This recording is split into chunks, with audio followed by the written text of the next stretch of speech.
Hi guys, welcome back. മറ്റൊരു വീഡിയോക്ക് സ്വാഗതം. എല്ലാവരും ഹാപ്പി ആയിട്ടിരിക്കുന്നു. ഇന്നിപ്പോൾ സാറ്റർഡേ ഷിഫ്റ്റ് ഉണ്ട്, ജോലിക്ക് പോകണം. കുക്കിങ്ങിൻ്റെ ഒരു വ്ളോഗ് പോലെ സെറ്റ് ചെയ്തിട്ടുണ്ട്. അത് പക്ഷേ എന്താ പറയുക, കുറച്ച് എഡിറ്റിങ്ങിൽ പെൻഡിങ് ആണ്. അത് ഞാൻ യൂട്യൂബിൽ ആഡ് ചെയ്യാമെന്ന് നോക്കാം, ബട്ട് കോപ്പിറൈറ്റ് അടിക്കാൻ നല്ല ചാൻസ് ഉണ്ട്. അപ്പോൾ ഞാൻ ചിലപ്പോൾ ഇൻസ്റ്റയിലിടും, ബാക്ക്ഗ്രൗണ്ട് സൗണ്ടൊക്കെ കൊടുത്ത് അങ്ങനെ ചെയ്യാമെന്ന് വിചാരിക്കണം. അതൊരു എന്താ പറയുക, വ്ളോഗ് പോലെയല്ല, ഒരു എഡിറ്റ് പോലെ. അപ്പോൾ രാവിലെ തന്നെ രാവിലെ എന്ന് പറയാൻ പറ്റില്ല, 2 മണിയൊക്കെ ആയി. കാരണം ഇന്ന് ഷിഫ്റ്റുള്ള കാരണം, വൈകി ഷിഫ്റ്റുള്ള കാരണം ഇന്ന് കൂടുതലും ലേറ്റ് ആയിട്ടാണ് കിടന്നത്. എൻ്റെ സ്ലീപ്പ് സൈക്കിള് ആകെ തെറ്റിരിക്കുകയാണ്. ഞാൻ കിടന്ന് ഉറങ്ങണത് ലേറ്റ് ആയിട്ടും എനിക്കിന്ന് വൈകി അങ്ങനെയാണ്. കാരണം എൻ്റെ ക്ലാസ്സും 1:30 ആയ കാരണം ആ ഒരു ടൈമിങ് നോക്കി എനിക്കും ഒരു നേരവും വൈകി കിടക്കാറ്. രാവിലെ തന്നെ ഇതാണ് റൂം. അപ്പോൾ റൂംമേറ്റ് അവൻ മോർണിംഗ് ഷിഫ്റ്റിന് ജോലിക്ക് പോയി, എനിക്കിപ്പോൾ ഈവനിങ് ആണ്. രാവിലത്തെ കാര്യങ്ങളൊക്കെ കഴിഞ്ഞ് ഒരു സ്മൂത്തി അടിക്കാമെന്ന് വെച്ചു. ഈ കാണുന്ന ഐറ്റംസ് ഒന്നും എല്ലാ തവണ സ്മൂത്തിക്ക് ഉണ്ടാവാറില്ല, എന്നാലും ഉള്ളത് വെച്ച് തട്ടിക്കൂട്ടി അടിക്കാറുണ്ട്. ഇവിടെ നമ്മുടെ ഹെൽത്ത് നമ്മളെ നോക്കണം, വേറെ ആരില്ലല്ലോ. ആരെയും ഉണ്ടായാലും പണിയെടുക്കാൻ പറ്റില്ലോ. അപ്പോൾ സ്മൂത്തിയൊക്കെ അടിച്ച് ഇങ്ങനെ ദിവസം തുടങ്ങി ഇന്നത്തെ. അപ്പോൾ ഇന്നത്തെ പരിപാടി ജോലിക്ക് പോവാം, വരാം, വേറെ ഒന്നുമില്ല. എൻ്റെ ലൈഫ്.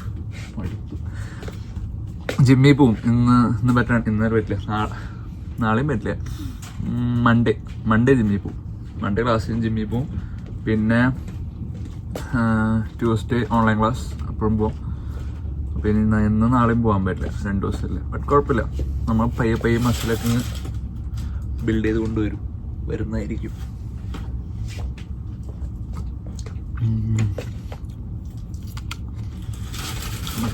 ബാക്കിൽ നിന്ന് കഴിച്ചോണ്ടിരിക്കുക.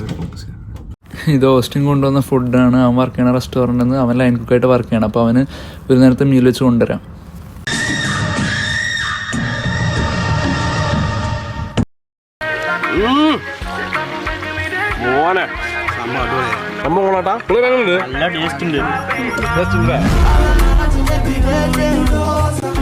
അങ്ങനെ ജോലി സ്ഥലത്ത് എത്തി, ഫുഡടി കഴിഞ്ഞ് ഇറങ്ങണമ്പോൾ കുറച്ച് ഫുഡൊക്കെ കഴിച്ച് ഇപ്പോൾ ഒരു 7 മണിക്കുള്ളിൽ ഇവിടെ എത്തി.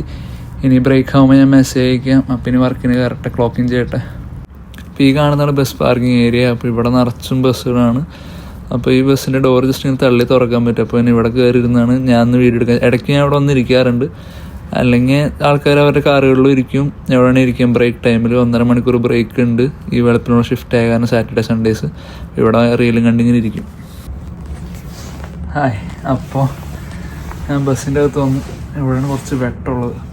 ബസ് ഓഫ് ആൻഡ് ലൈറ്റൊന്നുമില്ല. കാരണം ഞാൻ റെസ്റ്റ് ചെയ്യണ റൂം വേറെ കഫറ്റീരിയ ഉണ്ട്. പക്ഷെ അവിടെ എന്ന് വെച്ചാൽ എന്താ പറയുക, ആൾക്കാരൊക്കെ വർക്ക് ചെയ്യണ്ടാവും ഈ നേരത്ത്. ഇപ്പോൾ ഒരു എത്ര മണിയെന്ന് വെച്ചാൽ 9 മണി. അപ്പോൾ അവിടെ വർക്ക് ചെയ്യണ അവർക്ക് സംസാരിക്കാൻ പറ്റില്ല. അപ്പോൾ റെക്കോർഡ് ചെയ്യാൻ ബുദ്ധിമുട്ടുണ്ടാവും. പിന്നെ ഇടയ്ക്ക് ഇയർബഡില്ലാത്തപ്പോൾ ഞാൻ ഈ ബസ് പാർക്കിങ്ങിൽ ബസ്സിൽ വന്നിരുന്ന് റീൽസും കണ്ടിരിക്കാറ്. അപ്പോൾ ഇന്നത്തെ ഷിഫ്റ്റ് നല്ലതായിരുന്നു. ഇപ്പോൾ കുഴപ്പമില്ല. എൻ്റെ പണി എന്താ കാര്യങ്ങളെന്നൊക്കെ ഞാൻ ഓൾറെഡി എൻ്റെ മുമ്പത്തെ റീലിലൊക്കെ ഇട്ടിട്ടുണ്ട്. മുമ്പ് ബുദ്ധിമുട്ടൊക്കെ ആയിരുന്നു, ഇപ്പോൾ വലിയ കുഴപ്പമൊന്നുമില്ല. ഇപ്പോൾ എനിക്ക് വിൻഷീൽഡ് വെള്ളം നിറഞ്ഞു വെച്ചാൽ നമ്മുടെ വൈപ്പർ വണ്ടികളിലൊക്കെ. അപ്പോൾ അതിൻ്റെ ബസ്സുകളുടെ വൈപ്പർ വെള്ളം നിറയ്ക്കുക. ഒരു മെഷീൻ ഉണ്ടാവും, ആ പൈപ്പ് കണക്ട് ചെയ്യുക, 4 ബസ്സുകളിൽ എന്നിട്ട് കണക്ട് ചെയ്ത് വെള്ളം നിറയ്ക്കുക. ഇതാണ് പരിപാടി മെയിനായിട്ട്. വലിയ കുഴപ്പമൊന്നുമില്ല, സമയം അങ്ങ് പൊക്കോളും. മുമ്പൊക്കെ എനിക്ക് അതേരം മടിയായിരുന്നു. കാരണം വെച്ചാൽ പണിയുടെ കാര്യത്തിലല്ല, കാരണം ഇവിടെ ഉള്ളവരൊക്കെ അത്യാവശ്യം നല്ല പ്രായമായവരെല്ലാം 30 ആ വയസ്സ് കഴിഞ്ഞവർ. ഏറ്റവും പ്രായം കുറവ് ഞാനാണ്. ഇവിടെ പിള്ളേരൊന്നുമില്ല, സ്റ്റുഡൻസ്. അപ്പോൾ കമ്പനിക്കൊന്നും ആരും ഉണ്ടായില്ല. ഈ എത്യോപ്യ, സൊമാലിയ, നൈജീരിയ അങ്ങനെയുള്ള അവിടെ നിന്നൊക്കെയുള്ള ആൾക്കാരൊക്കെ.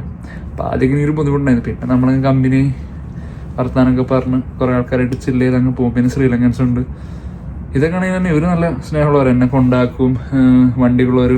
ഞാൻ സൺഡേസ് ഒന്നും തിരിച്ച് ഇവിടെ ഒരു ശ്രീലങ്കൻ അണ്ണനുണ്ട്, പുള്ളിയുടെ ഓടിയിലാണ് പോവുക. ആള് ഇവിടെ ഡ്രൈവർക്കാണെങ്കിൽ ആൾക്ക് 2-3 വണ്ടിയും നല്ല സെറ്റപ്പൊക്കെയാണ് അവിടെ. പുള്ളിക്കാരൻ തന്നെ തിരിച്ച് കൊണ്ടാക്കും ജോലി കഴിഞ്ഞ്. പിന്നെ അരുൺ ചേട്ടനുണ്ട്, മലയാളി. ആളുള്ളപ്പോൾ ഇടയ്ക്ക് ആളെന്നെ കൊണ്ടാക്കും. അങ്ങനെ മൊത്തത്തിൽ വലിയ കുഴപ്പമൊന്നുമില്ല. പിന്നെന്താ പറഞ്ഞാൽ, ഇവിടെ വന്ന് സ്ട്രഗ്ലിങ് കഷ്ടപ്പാടും അതെല്ലാ സ്റ്റുഡൻസിനും ഉള്ളതാണ്. അപ്പോൾ നമ്മൾ എന്ത് ജോലി ചെയ്യുന്നതല്ല പ്രധാനം, ജോലി ചെയ്യാനുള്ളൊരു മെൻറ്റാലിറ്റി വേണം. കഷ്ടപ്പെട്ടായാലും നമ്മൾ പൈസ ഉണ്ടാക്കും.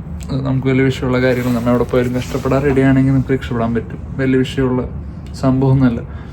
പിന്നെന്താ പറയുക, ഇതെൻ്റെ ഇവിടുത്തെ 4ാമത്തെ പാർട്ട് ടൈം ജോബ്. ആക്ച്വലി ഞാൻ ഇവിടെ വന്നിട്ട് ഇപ്പോൾ 1.5 കൊല്ലമായി. 4 പാർട്ട് ടൈം ജോബ് ചെയ്തു.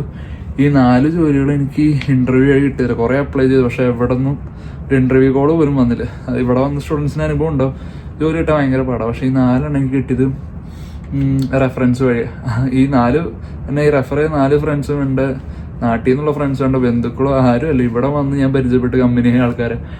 അപ്പോൾ അതാണ്. അപ്പോൾ നല്ല നല്ല ഫ്രണ്ട്ഷിപ്പും കണക്ഷൻസ് ഉണ്ടെങ്കിൽ നമുക്ക് എവിടെ പോയാലും ജോലി എങ്ങനെയൊക്കെ നമ്മൾ രക്ഷപ്പെടാം. പിന്നെന്താ പറയുക, നമ്മുടെ കൈ കാഴ്ച തുടങ്ങി. ഇപ്പോൾ ഒന്നാമത്തെ മുമ്പ് എൻ്റെ ഒരു കുഞ്ഞൊരു സ്റ്റാൻഡ് ഉണ്ട്, അതിൽ ഫോൺ വെച്ച് അല്ലെങ്കിൽ വെല്ലോടി ഇതാണെങ്കിൽ വെക്കാൻ ചെല്ലുണ്ട്, കയ്യിൽ പിടിച്ച് സംസാരിക്കും. അപ്പോൾ അത്രയുള്ള ഇന്നത്തെ വീഡിയോ. ഇഷ്ടപ്പെട്ടാൽ ലൈക്ക് ചെയ്യുക, ഷെയർ ചെയ്യുക, സബ്സ്ക്രൈബ് ചെയ്യുക, അയച്ചു കൊടുക്കാൻ നമുക്ക് അയച്ചു കൊടുക്കുക.